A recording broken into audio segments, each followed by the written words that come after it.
Hello everyone, इस video में मैं कवर करने जा रहा हूँ प्रॉमिस नेवरलैंड का इंपीरियल कैपिटल बैटल आर्क। इस कहानी को शुरुआत से देखने के लिए ऊपर दिए गए आई बटन पर क्लिक करें। अब हम इसके आगे की कहानी जानने से पहले ये जान लेते हैं कि नॉर्मन लॉर्ड जिरान के साथ मिलकर रॉयल कैपिटल की ओर हमला करने के लिए निकल पड़ता है और वहीं एमआरए 7 दीवारों वाली जगह पर जाके नया प्रॉमिस बना आते हैं और नॉर्मन को रोकने के लिए निकल पड़ते हैं। और वहीं दूसरी ओर रॉयल कैपिटल में रानी सहित सभी मंत्री तिफारी नाम का त्योहार मनाने को तैयार होते हैं। डीमंस की रानी तिफारी त्योहार शुरू करके जादुई डीमन को 3 सबसे हाईएस्ट ग्रेड बच्चे भेंट में चढ़ाती है, पर बाहर नॉर्मन रॉयल कैपिटल के सारे ब्रिजेस को उड़ा देता है और नॉर्मन की टीम सभी डीमन पहरेदारों को कुचलती हुई रॉयल कैपिटल के अंदर घुस जाती है और साथ ही जिरान क्लैन की सेना भी अंदर घुस जाती है। फिर विंसेंट बताता है कि रॉयल कैपिटल में 5000 डीमन सिपाही होते, पर नॉर्मन की टीम ने उन मंत्रियों की सेना को बाहर ही मार डाला है, जिसके कारण रॉयल कैपिटल में अब बस 1000 डीमन सैनिक ही हैं, जिसे जिरान क्लैन ही संभाल लेगी। और फिर लॉर्ड जिरान नॉर्मन को धन्यवाद देता है और विंसेंट नॉर्मन के सारे बंदों को शांत रह के वापस आने का बोलता है।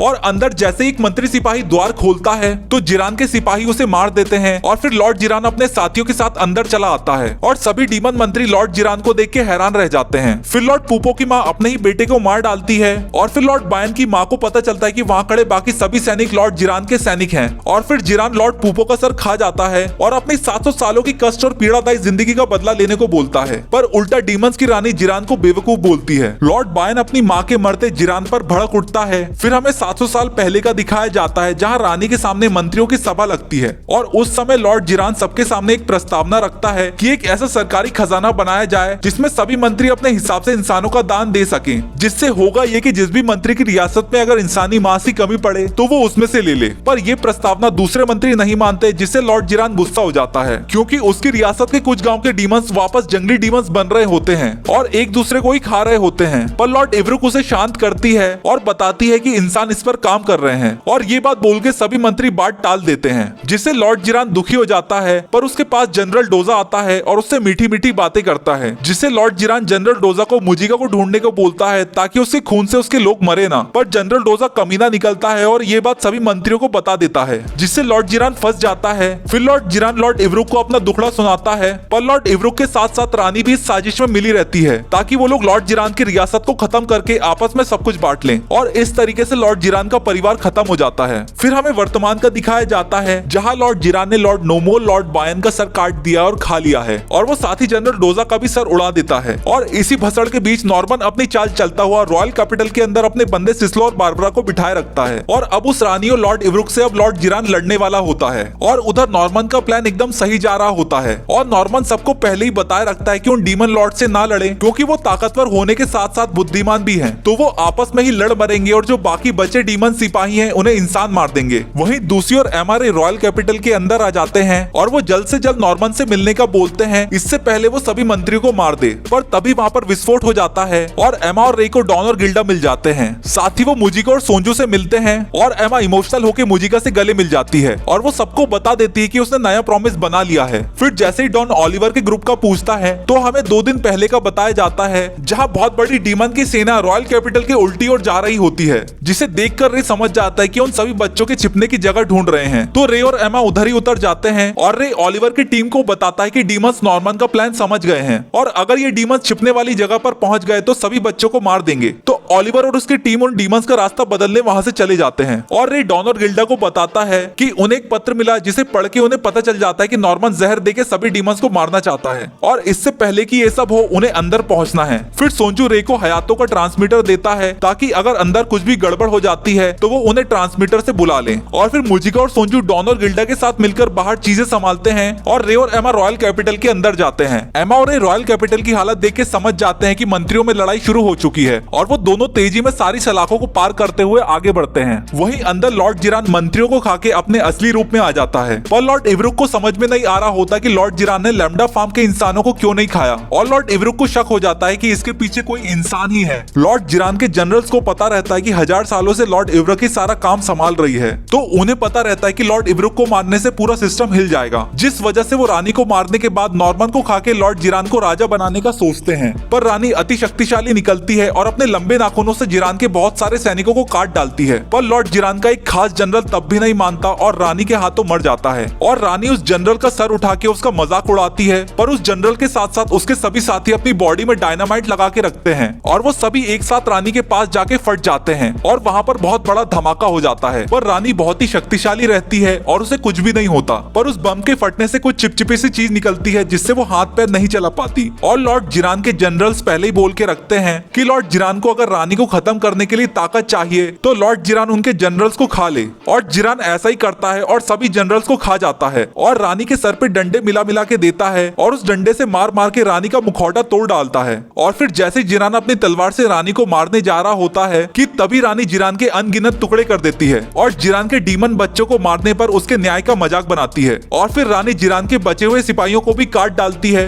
और अपने सैंडल से जिरान का सर कुचल के उसे खत्म कर देती है। पर जैसे ही रानी जिरान को खाने वाली होती है वहाँ गोलियां चलने लगती हैं और रानी और इवरुक देखती है कि गेट से एक इंसान अंदर आया है और वो और कोई नहीं नॉर्मन का खास बंदा जैजी निकलता है। जैजी कमरे में आने पर तुरंत रानी पर हमला कर देता है और पीछे से सिस्लो और बारबरा भी छत तोड़ के हमला करते हैं। और फिर हमें पुराना सीन दिखाया जाता है जहाँ नॉर्मन बताता है कि रानी ताकतवर है पर उस पर उन तीनों को बार बार हमला करते जाना है जिससे वो रीजनरेट होती रहेगी और आखिरी में थक हार जाएगी, क्योंकि डीमंस बस शुरुआत में जल्दी से किसी को मारते हैं और वो लंबे समय तक नहीं लड़ते और उन्हें लड़ाई के बीच में खाने की जरूरत पड़ती है और रानी को उन्हें किसी को भी खाने से रोकना होगा। फिर वर्तमान में तीनों लड़ते लड़ते समझ जाते हैं कि रानी वाकई में ढीली पड़ रही है, पर लड़ते लड़ते रानी बारबरा को जख्मी कर खाने वाली होती है कि तुरंत जैजी उस रानी का हाथ काट देता है। पर जैजी रानी के सर पे मारने ही जा रहा होता है कि रानी जैजी का हमला अपने हाथों से रोक देती है और वो अपने नाखून लंबे करके मारने ही जा रही होती है कि उसके नाखून सिकुड़ जाते हैं। और ये देखकर विंसेंट खुश हो जाता है कि उसका बनाया हुआ केमिकल शाही डीमंस पर भी काम कर रहा है। वहीं जैजी मौका हाथ से नहीं जाने देता और रानी पर हमला कर देता है। वहीं दूसरी ओर डॉन और गिल्डा बताते हैं कि नॉर्मन ने एक ऐसा पॉइजन बनाया है जिससे डीमंस डिजेनरेट हो जाते हैं और बताते हैं कि अभी नॉर्मन ने पॉइजन ज्यादा मात्रा में नहीं बनाया पर उसने थोड़ा सा पॉइजन कहीं तो इस्तेमाल किया होगा, जिसपे सोंजू बताता है कि उसने सेंट्रल स्क्वायर में वो पॉइजन छिड़का होगा। पर उन सभी के पहुंचने से पहले ही वहाँ की हालत खराब हो जाती है और डॉन और गिल्डा मुजिका के साथ वहाँ के लोगों को बचाने जाते हैं। वहीं दूसरी ओर रानी जैजी का मास्क उतार देती है और उसे मारने जाती है, पर सिस्लो चेन से उसका हाथ बांध देता है और जैजी उस रानी का आधा सर काट डालता है। फिर हमें रानी का पास्ट दिखाया जाता है जहाँ वो अपने आप को महान समझती है और उस जादुई डीमन के वादे के मुताबिक उसे सबसे अच्छे इंसानों को उसे खिलाना रहता है। पर जब उसके पिता ने रानी को गद्दी उसे सौंपी और रानी ने उसके बाप को ही खा लिया तो उसे बस एक ही चीज खानी थी जो ग्रेसफुल फार्म का सबसे तेज दिमाग था और वो था नॉर्मन। फिर नॉर्मन रानी के पास आता है पर रानी मरने के बाद भी नॉर्मन को खाना चाहती है, पर नॉर्मन डीमन की भाषा में उसे जवाब देता है कि आज से उन बच्चों में से वो डीमन किसी को नहीं खा पाएंगे और नॉर्मन जाजी को बोल के रानी को मरवा देता है। और सबसे आखिरी में लॉर्ड इवरुक बचती है जिसे नॉर्मन मारने का बोल देता है, पर उतने में एमआरए गेट खोल के आते हैं पर नॉर्मन सभी को मार चुका होता है। ये देखकर एमआरए हैरान रह जाते हैं और नॉर्मन दोनों से माफी मांगते हुए बताता है कि उन्हें आने में देरी हो गई और बताता है डीमंस ने एक दूसरे को ही मार दिया। पर एमा बोलती है कि उसने नया प्रॉमिस बना दिया है और सभी बच्चे आराम से इंसानों की दुनिया में जा सकते हैं और अब नॉर्मन रुक सकता है। पर नॉर्मन बताता है कि उसने इवरुक जो डीमन का नेतृत्व करती थी उसे मार दिया है, जिससे अब डीमंस का कोई राजा और रानी नहीं है और अब पूरे के पूरे डीमंस को मारना ही होगा और एमा को उसके रास्ते से हटने का बोलता है। पर एमा मना करती है और नॉर्मन को खुद की बलि चढ़ाने से रोकती है, पर नॉर्मन एमा की बात से इनकार कर देता है और एमा गुस्सा करती है कि नॉर्मन झूठ बोल रहा है, क्योंकि नॉर्मन भी सभी डीमंस को मारना नहीं चाहता और वो खुद से झूठ बोल रहा है। फिर हमें बताया जाता है कि नॉर्मन उस लैम्डा फार्म में डरता था कि कब उसे कोई खाने ले जाए। वो बस एमा और रे से मिलना चाहता था और जीना चाहता था, इसीलिए वो रुका नहीं, बस चलता चला गया और सभी डीमंस को मारता चला गया। और फिर वर्तमान में नॉर्मन एमा को आगे बढ़ने से रोकता है, पर नॉर्मन अंदर ही अंदर डीमन और इस अनजान दुनिया से डरता है और वो डरता है कि उसकी वजह से एमा और रे ना मर जाएं और यही वजह थी कि वो अकेला चलता चला गया। पर एमा नॉर्मन का हाथ पकड़ के उसे बताती है कि नॉर्मन शक्तिशाली है, दयालु है, पर वो डरपोक भी और घमंडी भी है, पर वो अकेला नहीं है और उसे एमा सहित सभी बच्चों की जिम्मेदारी लेने की जरूरत नहीं है। फिर रे बोलता है कि उसके साथी भाई सब उसके दोस्त हैं और उन्हें ऐसा भविष्य नहीं चाहिए जहां नॉर्मन दुखी हो। तो एमा और रे नॉर्मन से पूछते हैं कि उसे क्या करना है और क्या चाहिए, पर नॉर्मन उन दोनों से बोलता है कि उन्हें देरी हो गई है। पर एमा नॉर्मन को उसके पॉइजन का बताती है और उसे रोकने का उपाय पूछती है और साथ में मिलके जीने का बोलती है। ये बात सुनकर नॉर्मन एमा रे के गले लग जाता है और रोते हुए बताता है कि वो जीना चाहता है और उन दोनों से मदद मांगते हुए बोलता है कि सभी लैम्डा फार्म के लोगों के पास ज्यादा समय नहीं बचा है, जिसे सुनकर विंसेंट, बारबरा और सिस्लो हैरान रह जाते हैं। नॉर्मन एमा रे के साथ जीना चाहता है, पर वो बताता है कि उन्हें जो लैम्डा फार्म में दवाई दी गई थी उससे उन सभी की खूबी तो बढ़ी पर उनके सर में ऐंठन हो रही है। नॉर्मन की ये बात सुन के विंसेंट गुस्सा हो जाता है, पर सिस्लो को कोई दिक्कत नहीं होती। पर अब नॉर्मन एमआरए की उस पॉइजन को रोकने में मदद करने को तैयार हो जाता है। पर एमआरए बताते हैं कि जो एडम उनके साथ है उसे लैम्डा फार्म से निकले हुए 2 साल हो चुके हैं, पर उसे कोई भी दिक्कत नहीं आई है।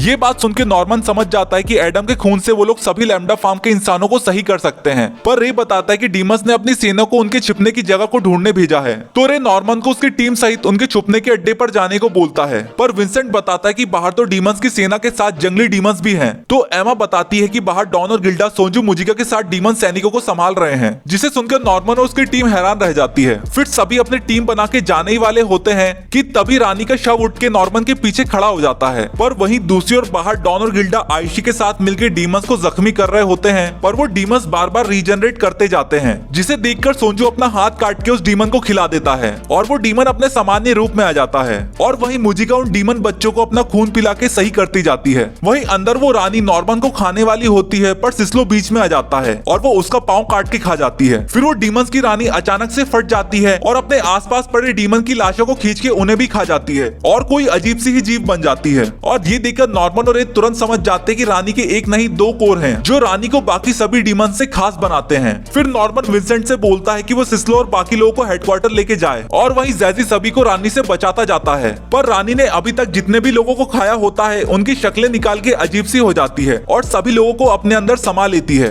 फिर वो उन सभी चेहरों को चीर के उसमें से बाहर निकलती है और वो रानी फिर से अपना पुराना रूप ले लेती है, पर इस रूप में उसके आंख, नाक और मुंह नहीं होते और उस रानी का चेहरा एकदम ब्लैंक हो जाता है। एमा को रानी का चेहरा देखकर मंदिर में बना चित्र याद आ जाता है और वहीं रे को लगता है कि वो विकसित हो गई है और रानी खुश हो जाती है क्योंकि वो जिन 3 लोगों को खाना चाहती थी वो उसके सामने खड़े हैं। पर रानी अचानक से जैजी को पकड़ लेती है, पर जैजी रानी को बीच से चीर देता है। पर रानी पलटवार करके एक कंटाप जैजी में देती है और जैजी को दीवार में घुसेड़ देती है। ये देखकर नॉर्मन, एमा और रे मिलकर रानी की कमजोरी ढूंढने लगते हैं और वो लोग सोच ही रहे होते हैं कि उतने में रानी एमा के पास अचानक से आ जाती है। पर उस रानी को कोई अचानक से भाला फेंक के मारता है और पता चलता है कि मुजिका और सोंजू सभी को बचाने आ जाते हैं और वो लोग एमा रे को बताते हैं कि बाहर डॉन और गिल्डा ने सब कुछ संभाल लिया है। पर रानी को कुछ भी नहीं होता और सोंजू समझ जाता है कि रानी अब मॉन्स्टर बन चुकी है। अब रानी और खुश हो जाती है क्योंकि तीनों बच्चों सहित अब उसे मुजिका की ताकत भी मिल जाएगी और अब मुजिका भी भाग भाग कर थक गई है और सोंजू भी लड़ने के लिए तैयार हो जाता है और पता चलता है कि सोंजू रानी का सगा भाई है। फिर हमें सोंजू के बचपन का दिखाया जाता है जहाँ सोंजू का सेंसे उसे पहली बार इंसान को मरवाता है और बताता है कि यहाँ हर चीज में जान है और भगवान ने हर चीज बनाई है और एक जिंदगी दूसरी जिंदगी से जुड़ी हुई है और कोई भी चीज हमारे लिए तोहफा नहीं है और हमें किसी न किसी दिन ये उधार चुकाना होगा।